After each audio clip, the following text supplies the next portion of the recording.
So hello students, welcome to our channel. Today we will discuss about the refraction of light. ये second part है हमारे पास. First part में मैंने reflection of light आपको पूरा बताया हुआ है. आप लोग उस वीडियो को जरूर देखें. तो अगर मैं बात करता हूँ रिफ्लेक्शन ऑफ लाइट, आज इसको कंप्लीट कर लेंगे हम लोग. क्या होता है देखो, रिफ्लेक्शन ऑफ लाइट क्या है हमारे पास? Bending of the light rays as it is passed from one medium to another medium, it is known as refraction of light. कहने का क्या मतलब है इसका कहने का क्या मतलब है? इसका कहने का मतलब है यहाँ पर हमारे पास क्या है, कोई भी दो मीडियम्स हैं. अगर मेरे पास कभी भी दो मीडियम की बात की जाएगी तो वहां पर क्या होगा, केवल रिफ्रैक्शन ऑफ लाइट होगा.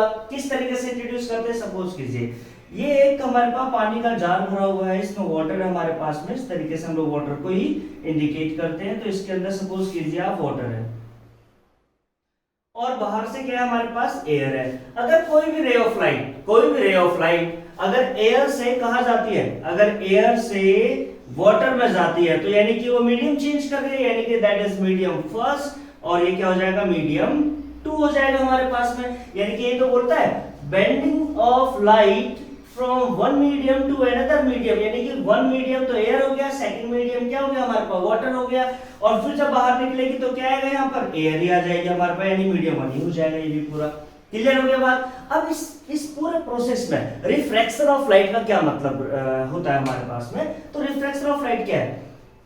जब भी कोई भी इंसिडेंट रे, भाई आने वाली रे को तो हम इंसिडेंट ही बोलते हैं, तो कोई भी अगर इंसिडेंट रे अगर आती है, आने के बाद में अगर वो क्या करती है, टकराती है किसके साथ में, किसी भी दूसरे मीडियम के बॉक्स के बाद में, मतलब जैसे जार से टकराती है, तो आने के बाद या तो वो क्या होगा वाटर के अंदर, यानी जब वन मीडियम से सेकंड मीडियम में जाएगी, या तो वो बेंड हो जाएगी टुवर्ड्स द नॉर्मल, यानी कि ये जो हमारे पास डेटेस्ट करके ये क्या है हमारे पास, नॉर्मल है, इसको क्या कहते हैं हम लोग, नॉर्मल.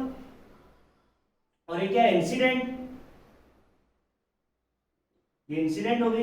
अब मेरी बात को समझिए, अगर इंसिडेंट आई, टकराने के बाद में क्या होगा, या तो नॉर्मल की तरफ बेंड हो जाएगी, या फिर क्या हो जाएगा, गो फार अवे फ्रॉम नॉर्मल, यानी कि या फिर नॉर्मल से क्या हो जाएगी, थोड़ी सी दूर हट जाएगी वो हमारे पास. यही दो केसेस हमें देखने को मिलते हैं. आप सपोज कीजिए कि ये दोनों केसेस हमारे पास हो गए मीडियम टू के अंदर, यानी मीडियम वन से भाई इंसिडेंट आई और आफ्टर रिफ्लेक्टिंग नहीं होगा, रिफ्रैक्टिंग होगा यहाँ पर. तो आफ्टर रिफ्रैक्टिंग क्या हो जाता है हमारे पास, वो या तो बेंड हो जाती है टुवर्ड्स ऑफ द नॉर्मल रे, या फिर वो go far away from the normal ray, यानी कि या तो दूर हट जाएगी या उसके थोड़े से क्लोज आ जाएगी.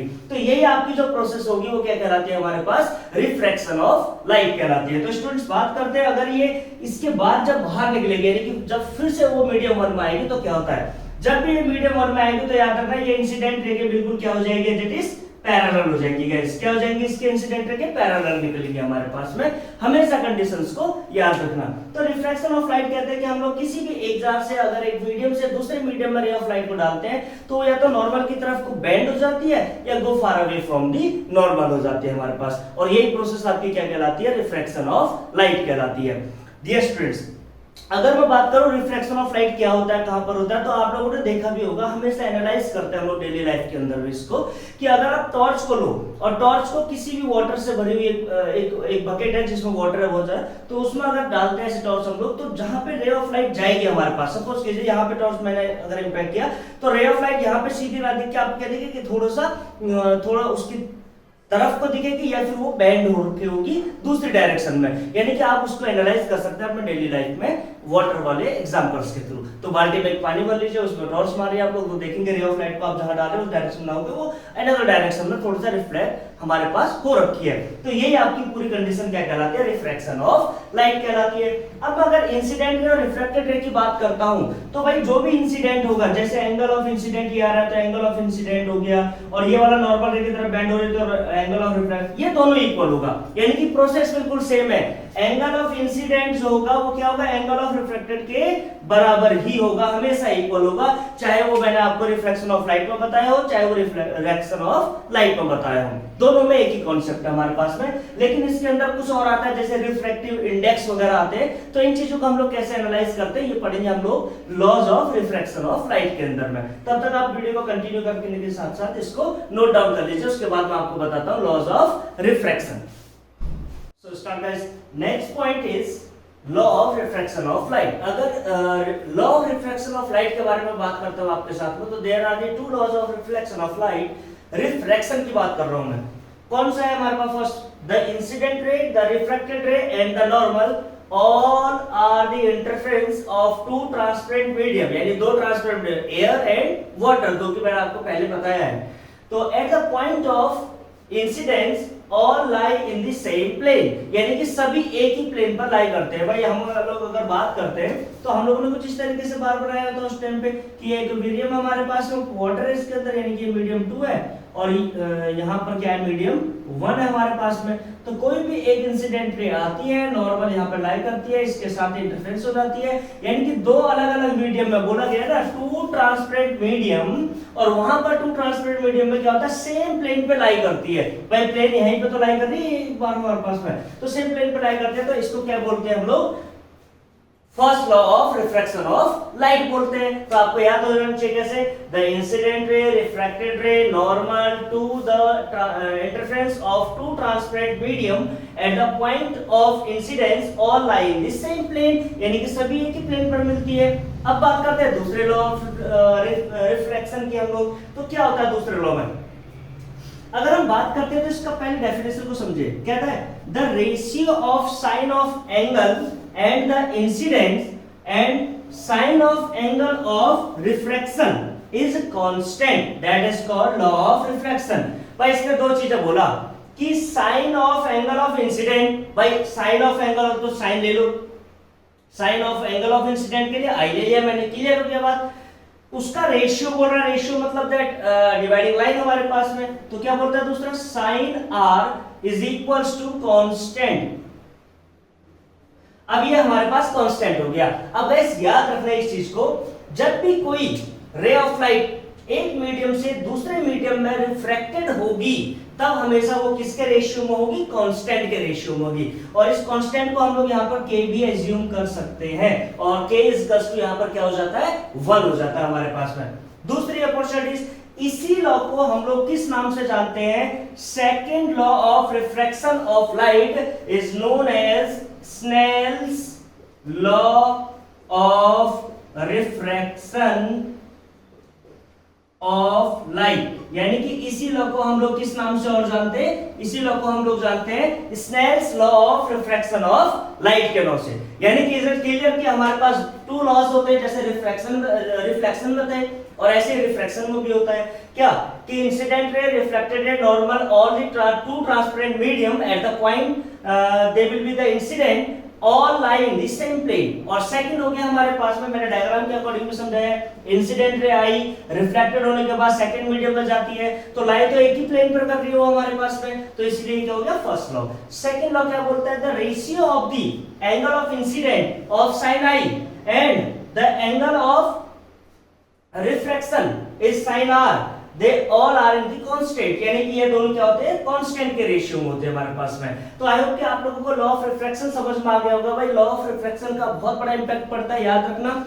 लॉ ऑफ रिफ्रैक्शन का मतलब अगर मैं इसको ही एक वर्बली फॉर्म में लिख दूं, तो ये दोनों एक दूसरे के क्या होते हैं, डायरेक्टली प्रोपोर्शनल होते हैं। डायरेक्टली प्रोपोर्शनल मींस दैट कि sine I is proportional to sine R होगा हमारे पास में, यानी कि अगर sine I will increase then sine R will increase. और ये हम लोग फर्स्ट लॉ में भी पढ़ चुके हैं कि जो एंगल आई होगा वही एंगल क्या होता है हमारे पास में, आर होता है। तो गाइस आई होप कि आप लोगों को ये समझ में आ गया होगा। और इसके बाद हम लोग इस वीडियो का लास्ट टॉपिक स्टार्ट करेंगे, that is called refractive index. और रिफ्रैक्टिव इंडेक्स क्या होता है कि कोई भी रे ऑफ लाइट एक मीडियम से दूसरे मीडियम में अगर जाती है, तो हम लोग कैसे फाइंड आउट कर सकते हैं the speed of light in medium 1 to 2, या रेशियोज कैसे फाइंड आउट करें, इसके बारे में हम लोग एनालाइज करेंगे। तो बात करते हैं अगर रिफ्रैक्टिव इंडेक्स की, तो इसको सबसे पहले नोट डाउन कर लीजिए, उसके बाद मैं बात करता हूं किसकी, रिफ्रैक्टिव इंडेक्स की।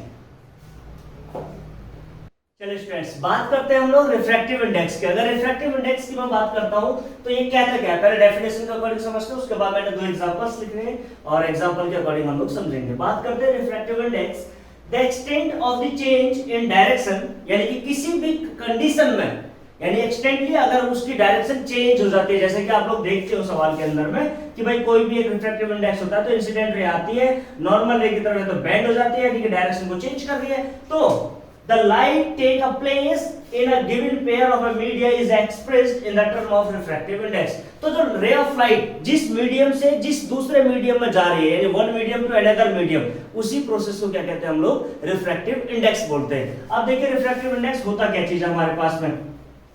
रिफ्रैक्टिव इंडेक्स का मतलब होता है कि अगर कोई भी रे ऑफ लाइट, भाई यहां पर जो n है that is going to represent refractive index.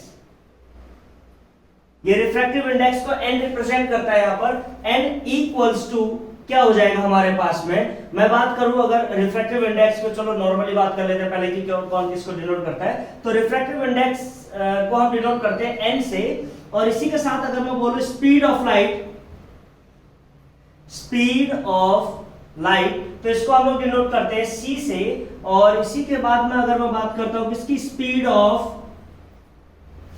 Light, speed of light in media, यानी मीडियम किसी में भी, तो उसको हम लोग डिनोट करते हैं v से।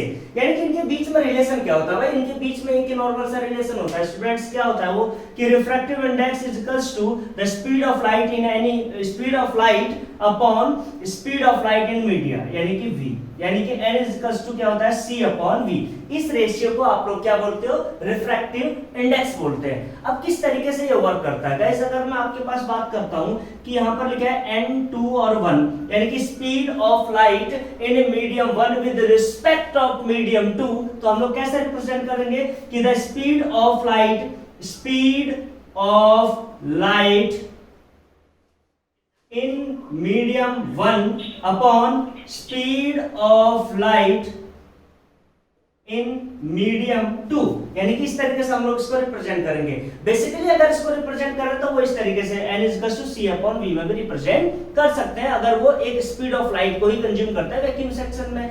अगर वो ये बोलता है कि भाई दो अलग अलग मीडियम में ग्लास टू वाटर जा रहा है, तब वहां पर दो अलग अलग आपके पास क्या होगी, स्पीड ऑफ लाइट होगी, क्योंकि स्पीड ऑफ लाइट ग्लास में अलग होती है, वाटर में अलग होती है। अगर स्पीड ऑफ लाइट एयर में हमारे पास, वैक्यूम सेक्शन में एयर में, तो नॉर्मली एक बार हमारे पास कांस्टेंट रहती है। और मैं आपकी नॉलेज के लिए बता दूं, स्पीड ऑफ लाइट जो होती है हमारे पास, स्पीड ऑफ लाइट जिसको हम लोग डिनोट करते हैं किससे, c से, इसका होता है क्या, 3 × 10⁸ मीटर पर सेकंड। ये क्या होती है स्पीड ऑफ लाइट का हमारे पास में स्पीड होती है, यानी कि स्पीड ऑफ लाइट की जो स्पीड है c, जो हम लोग बात कर रहे हैं कि c जो है हमारे पास डिनोट करते हैं जिससे, वो 3 × 10⁸ मीटर पर सेकंड हमारे पास क्या है, स्पीड ऑफ लाइट है। तो गाइस आई होप कि आप लोगों को इतना समझ में आ गया होगा। अगर n to 1 रखा है with respect of speed of light in medium 1 to 2 है हमारे पास में, अगर 1 2 होता तो 2 ऊपर आ जाता, 1 नीचे आ जाता हमारे पास। ये चीज ज्यादातर ध्यान रखना।